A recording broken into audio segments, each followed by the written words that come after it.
오늘은 속건제에 대해서 살펴보겠습니다. 속죄제와 속건제는 어떻게 다르냐? 속죄제는 죄의 뿌리를 해결하기 위한 제사라면 속건제는 죄의 뿌리에서 비롯되는 각종 행위들을 해결하기 위한 제사입니다. 그래서 속건제는 물질적인 배상에 초점이 있습니다. 그럼 어떤 경우에 속죄제를 드렸느냐? 첫째는 여호와의 성물에 대하여 범죄했을 경우, 둘째는 여호와의 계명을 부지중에 범한 경우이고, 세 번째는 다른 사람에 대해서 범죄한 경우입니다.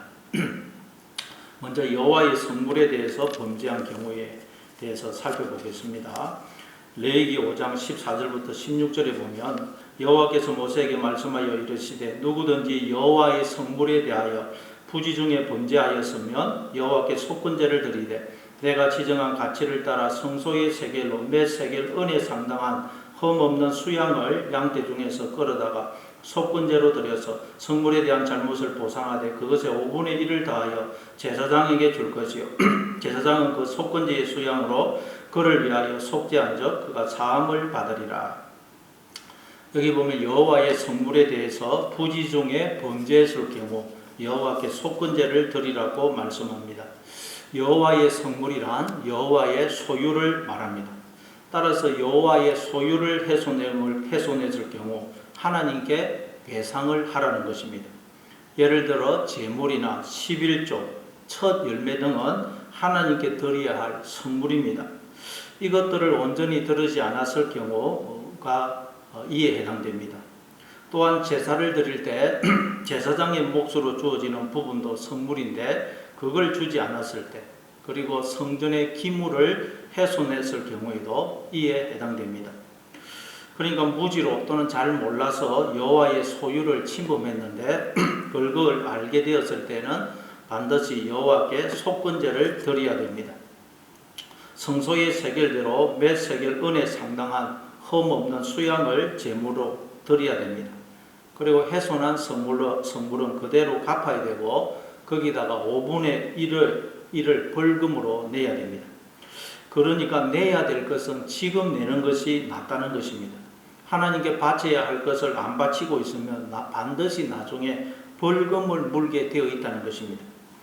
그럼 오늘 우리가 내 마음대로 사사로이 사용해서는 안 되는 하나님의 성물은 무엇입니까? 고린도전서 6장 19절 20절입니다. 너희 몸은 너희가 하나님께로부터 받은 바 너희 가운데 계신 성령의 전인 줄을 알지 못하느냐? 너희는 너희 자신의 것이 아니라 값으로 산 것이 되었으니 그런즉 너희 몸으로 하나님께 영광을 돌리라. 구원받은 우리는 예수님의 피로 값주고 사신 바 되었습니다. 이제 내 인생의 주인이 내가 아니고 예수님이 나의 주인이 되십니다. 이 나라는 존재가 내 것이 아닙니다. 하나님의 것입니다. 그래서 우리는 이제 내 마음대로 인생을 살 수가 없습니다. 내가 내 인생의 주인 노릇을 하면 안 됩니다. 내 생각대로, 내 기분대로, 내 감정대로, 내 원대로 살아서는 안 됩니다. 오직 하나님의 뜻에 순종하며 살아야 됩니다. 로마서 14장 7절부터 9절입니다. 우리 중에 누구든지 자기를 위하여 사는 자가 없고 자기를 위하여 죽는 자도 없도다. 우리가 살아도 주를 위하여 살고 죽어도 주를 위하여 죽나니 그러므로 사나 죽으나 우리가 주의 것이로다. 이를 위하여 그리스도께서 죽었다가 다시 살았으니 곧 죽은 자와 산 자의 주가 되려 하심이니라. 나의 이 몸은, 내 인생은, 나라는 존재는 내 것이 아니고 하나님의 선물, 즉 하나님의 소유라는 것을 알아야 됩니다. 따라서 하나님의 소유를 훼손하면 반드시 나중에 벌금을 물리게 되어 있다는 걸 알아야 됩니다. 다시 말해 심은 대로 거두게 된다는 말씀입니다. 그리고 두 번째로 속건제를 드려야 될 경우입니다. 5장 17절부터 19절에 보면 만일 누구든지 여호와의 계명 중 하나를 부지중에 범하여도 허물이라 벌을 당할 것이니 그는 내가 지정한 가치대로 양떼 중 흠없는 수양을 속건 제물로 제사장에게로 가져갈 것이요 제사장은 그가 부지중에 범죄한 허물을 위하여 속죄한즉 그가 사함을 받으리라. 이는 속건제니 그가 여호와 앞에 참으로 잘못을 저질렀음이니라. 여호와의 계명 중 하나를 부지중에 범했을 경우에도 속건제를 드리라고 말씀합니다.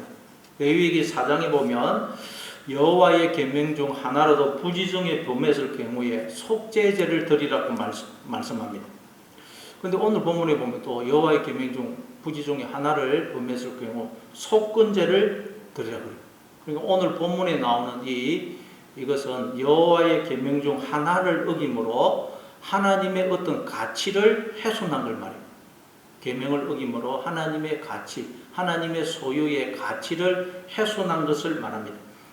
그럴 때에는 거기에 대해서 물질적 배상을 하라는 것입니다. 재란, 간역을 벗어난 것을 의미합니다.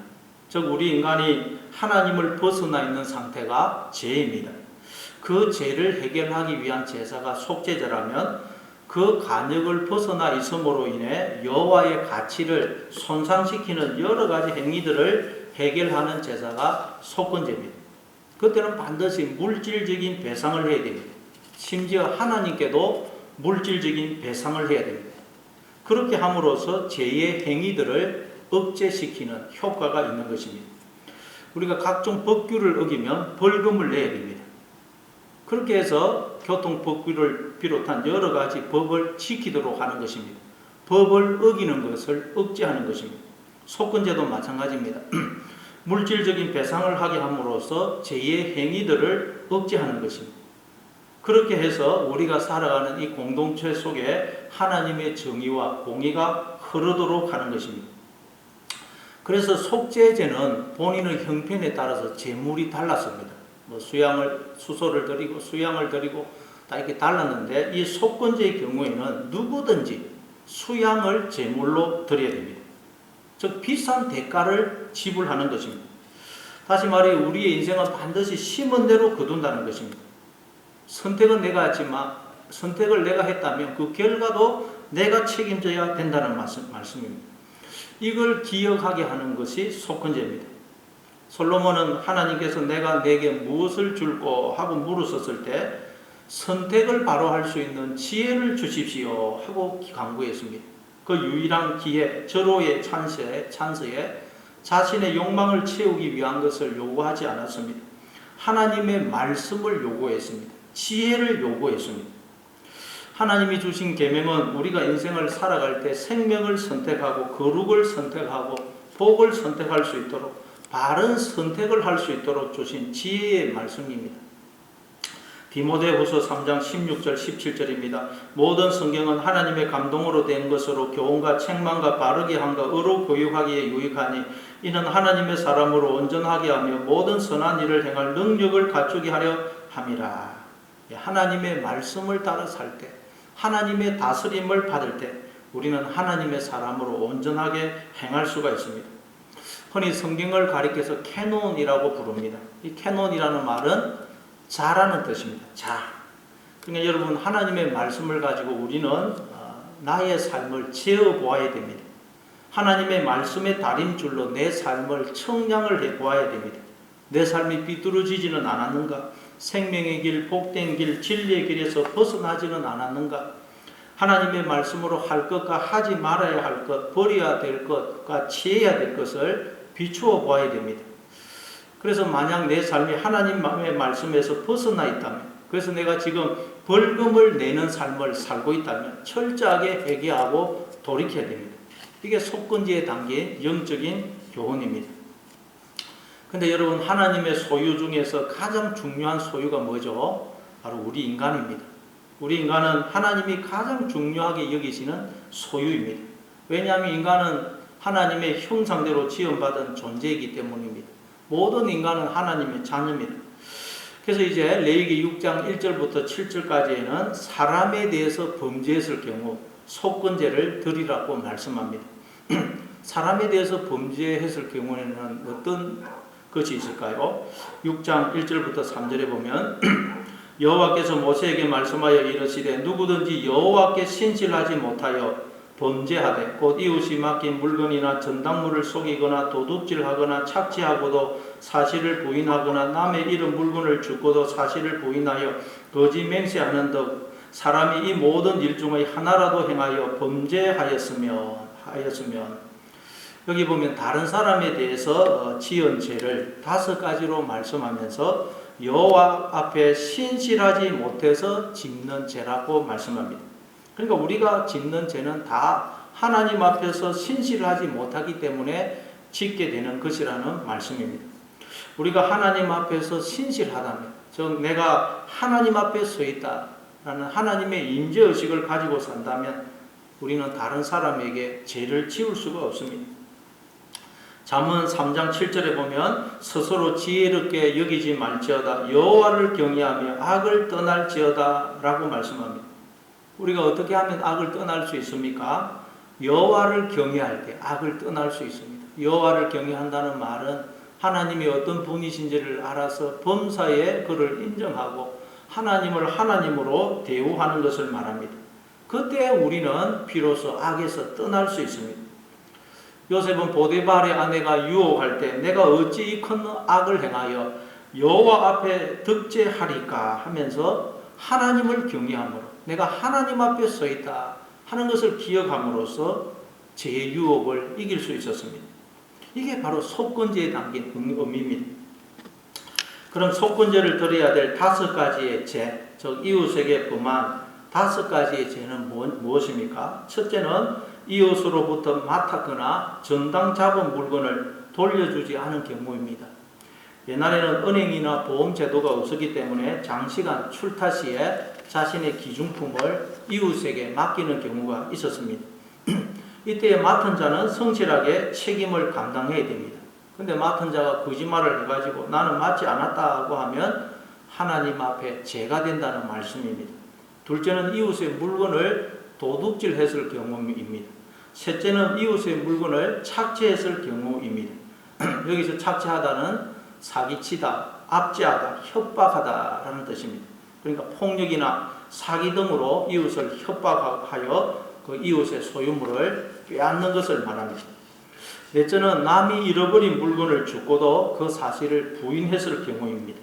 신명기 22장 1절부터 3절과 출애굽기 23장 4절에 의하면 가축이나 남의 물건을 주우면 주인에게 반드시 돌려주어라고 말씀합니다. 주인이 누구인지 모르면 주인이 나타날 때까지 물건을 소중히 보관해야 됩니다. 심지어 원수의 것이라 할지라도 반드시 그에게 돌려주어야 할 책임이 있습니다. 그럼 우리가 길을 가다가 남의 무슨 지갑이나 기중품을 주울 수 있습니다. 그때 그걸 내가 취하면 세상 사람들은 무슨 재수가 좋다고 생각할지 모르지만 우리 예수 믿는 사람들은 그게 하나님 앞에서 죄라는 것을 알아야 됩니다. 죄. 남의 것을 주었으면 돌려줘야 됩니다. 그러지 못하고 그걸 내 것인 양 취하면 그게 바로 하나님 앞에서 신실하지 못하다는 것입니다. 다섯째는 거짓말을 함으로 이웃에게 재산상의 손해를 끼쳤을 경우입니다. 이런 5가지 경우에는 자신이 취한 물건을 돌려줄 뿐만 아니라 거기에 더해서 5분의 1의 벌금을 더해서 주인에게 돌려줘야 됩니다. 그리고 그 후에 하나님께도 또 수양으로 속건제를 드려야 됩니다. 그러니까 사람에게 범죄하면 사람에게도 그 5분의 1을 더해서 물질적인 보상을 해야 될 뿐만 아니라 하나님께도 물질적인 보상을 해야 됩니다. 이렇게 하는 이유가 뭐겠습니까? 바로 죄에 대한 경각심과 민감성을 가지도록 하기 위해서입니다. 우리가 부주의해서 교통사고를 내거나 교통법규를 어겨서 비싼 벌금을 내게 되면 그때부터 우리가 운전할 때 얼마나 조심을 하게 됩니까? 마찬가지로 이 속건제는 우리로 하여금 삶을 살아갈 때 죄에 대해서 경각심과 민감성을 가지게 하는 것입니다. 그래서 하나님의 가치를, 하나님의 소유를 훼손하지 않도록 하는 것입니다. 예수님도 마태복음 5장 23절 24절에서 그러므로 예물을 제단에 드리려다가 거기서 내 형제에게 원망 들을 만한 일이 있는 것이 생각나거든 예물을 제단 앞에 두고 먼저 가서 형제와 화목하고 그 후에 와서 예물을 드리라 라고 말씀하셨죠. 이 말은 그 사람을 내가 비난했거나 음해했거나 거짓말을 해서 그 사람의 가치를 훼손했을 경우 그 뒤에 내가 그걸 깨닫게 되었으면 반드시 그 사람을 찾아가서 사과하고 물질적인 배상을 하라는 거예요. 여러분 이웃에게 피해를 주면 우리는 반드시 물질적인 배상을 해야 됩니다. 한때 밀양이라는 영화로 인해서 세상 사람들이 기독교에 대해서 오해를 하고 비난하고 또 예수 믿는 분들도 많은 혼란에 빠졌던 적이 있습니다. 그러나 그건 기독교에 대한 오해에서 비롯된 것입니다. 성경은 우리가 사람에게 죄를 지어놓고 하나님 앞에서만 회개하면 된다고 말씀하지 않습니다. 그런 회개는 하나님이 받지 않습니다. 그건 회개가 아닙니다. 다른 사람에게 죄를 지었을 경우에는 반드시 그를 찾아가 사과하고 물질적인 보상을 해야 됩니다. 그리고 또 하나님 앞에서도 속건제를 드려야 돼요. 회개해야 됩니다. 이처럼 성경이 도덕적이고 윤리적인 문제까지 규정하고 있는 것은 하나님의 백성으로 하여금 거룩하게 살도록 하기 위한 것입니다. 하나님은 내가 거룩하니 너희도 거룩하라고 말씀하셨습니다. 거룩이 뭡니까? 하나님의 소유, 하나님의 가치를 훼손하지 않고 존중히 여기는 것입니다. 생명을 존중하는 것입니다. 이웃을 존중하는 것입니다. 이게 여러분 거룩이에요. 이걸 우리에게 가르치는 것이 바로 속건제입니다. 그래서 삭개오가 예수님을 만나서 무슨 고백을 합니까? 누가복음 19장 8절입니다. 삭개오가 서서 주께 여짜오되 주여 보시옵소서 내 소유의 절반을 가난한 자들에게 주겠사오며 만일 누구의 것을 속여 빼앗은 일이 있으면 내 갑절이나 갚겠나이다. 내 소유의 절반을 가난한 자들에게 나누어 주겠다는 것입니다. 왜냐하면 예수님을 만나자 내게 주어진 모든 소유가 내 것이 아니고 하나님의 것임을 안 것입니다.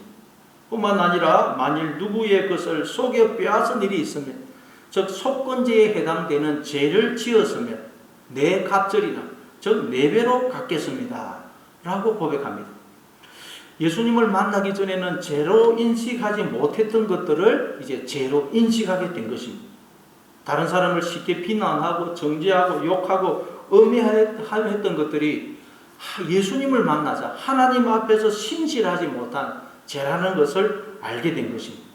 하나님의 형상이요 하나님의 소유요 하나님의 자녀인 그 사람의 가치를 훼손한 것이 바로 하나님 앞에서 신실하지 못한 것임을, 하나님의 소유의 가치를 훼손한 것임을 안 것입니다. 그리고 그건 결국 내가 하나님을 무시하고 업신여긴 것임을 안 것입니다. 여러분 우리가 사람을 업신여기고 함부로 대하고 비난하고 음해하고 욕하는 것은 우리가 다 하나님을 무시하기 때문입니다. 하나님 앞에서 신실하지 못하기 때문입니다. 그래서 우리가 이웃에게 음해하고 비난하는 것입니다. 그래서 다윗은 시편 51편 4절에서 내가 주께만 범죄하여 주의 목전에 악을 행하여 싸우니 라고 고백한 것입니다. 다 다윗이 바세바와 우리아에게 죄를 지은 것은 바로 하나님 앞에서 신실하지 못해서 그런 죄를 지었다는 것을 깨달은 것입니다. 이처럼 우리가 예수님을 만나고 나면 나도 알지 못하는 중에 다른 사람에 대해서 너무도 많은 죄를 지었다는 것과 그것이 바로 하나님 앞에서 신실하지 못해서 즉 하나님을 경외하지 않아서 비롯된 것임을 알게 됩니다. 이처럼 예수님을 만나게 되면 우리는 죄에 대해서 민감해집니다. 제가 얼마나 하나님과 나 사이의 관계뿐만 아니라 나와 다른 사람의 관계를 파괴했는지를 알게 됩니다. 내가 하나님 앞에서 신실하지 못함으로 얼마나 많은 죄를 지었는지 그리고 그 죄들이 얼마나 내 인생을 파괴해 왔는지를 알게 됩니다. 거기에 대해서 깨닫게 하고 회복시켜주는 것이 바로 속건제입니다. 그래서 야고보 사도는 행함이 없는 믿음은 죽은 믿음이다 라고 말한 것입니다. 우리의 믿음은 반드시 행함으로 삶으로 나타나야 되고 우리의 믿음은 마땅히 하나님이 가치 있게 여기시는 것을 가치 있는 것으로 여기는 태도로 드러나야 됩니다. 하나님이 지으신 모든 것은 다 하나님의 소유요 하나님의 성물입니다. 하나님의 소유요 하나님의 성물을 훼손하고 우습게 여기는 것은 그것의 주인이신 하나님을 우습게 여기는 것입니다. 여러분 오늘날 교회가 세상 사람들로부터 욕을 듣는 이유가 무엇입니까? 성도가 하나님의 소유요 하나님의 성물을 훼손하고 그 가치를 격화시키기 때문입니다. 예수 믿는 사람들이 세상의 법이나 도덕과 윤리를 잘 지키지 않기 때문입니다. 그러나 우리 예수 믿는 사람들은 누구보다 이 세상의 법을 존중하고 잘 지켜야 됩니다. 누구보다 윤리와 도덕을 잘 지켜야 됩니다. 인간을 존중히 여겨야 됩니다. 왜냐하면 이 모든 것들이 다 하나님의 선물이기 때문입니다. 하나님이 우리로 삶을 풍요롭게 살 수 있도록 허락하신 하나님의 선물입니다. 그래서 법을 어겼으면 반드시 우리는 벌금을 내야 되고, 이웃에게 피해를 주었으면 반드시 배상을 해야 됩니다. 그래서 세상 사람들이 볼 때에도 우리는 존중을 받아야 됩니다. 그렇게 해서 우리가 사는 이 세상에, 이 공동체에 하나님의 정의와 공의가 흐르게 해야 됩니다. 그 일을 하나님은 우리에게 맡겼었습니다. 이걸 우리로 하게 해주는 것, 바로 그게 속건제입니다. 디모데후서 2장 21절입니다. 그러므로 누구든지 이런 것에서 자기를 깨끗하게 하면 기이서는 그릇이 되어 거룩하고 주인의 쓰심에 합당하며 모든 선한 일에 예비함이 되리라. 하나님은 어떤 자를 사용하신다고 말씀합니까? 이런 것에서 자기를 깨끗하게 한 자, 그런 자를 사용하신다고 그래요. 다시 말해 날마다 속건제를 드림으로 하나님의 소유를, 성물을 훼손한 죄로부터, 이웃에게 범한 죄로부터 돌이키는 자를 사용하신다는 말씀입니다. 사도행전 11장 24절에 보면 바나바를 두고 바나바는 착한 사람이요 성령과 믿음이 충만한 사람이라고 말씀합니다. 여기 보니까 성령과 믿음에 앞서 착한 사람이라고 말해요. 착한 사람. 이 말은 무슨 뜻이에요? 하나님의 소유, 하나님의 선물, 하나님의 가치를 이 바나바는 존중히 여겼다는 말이에요. 여러분, 흔히 목사 이전에 한 인간이 되어라고 말씀합니다. 우리는 목사, 장로, 권사, 집사이기 이전에 하나님 앞에서 신실한 자, 즉 신자가 되어야 됩니다. 하나님의 성물을, 하나님의 소유를, 하나님의 가치를 존중히 여겨야 돼요. 이웃을 존중히 여겨야 됩니다. 형제의 마음을 아프게 하면서 결코 하나님을 기쁘게 할 수는 없습니다. 그러니 내가 하나님의 성물을, 하나님의 소유를, 하나님의 가치를 훼손해 하지는 않았는지 날마다 돌아보시고, 만일 그런 일이 있다면 그 사람을 찾아가서 사과와 더불어 물질적인 배상을 하시고, 또한 하나님 앞에서 회개하심으로 하나님과의 관계를 회복하시는, 그래서 믿음이 행함으로 드러나는, 그래서 우리가 속한 이 공동체에 하나님의 정의와 공의가 흐르도록 하시는 여러분 다 되시기를 바랍니다.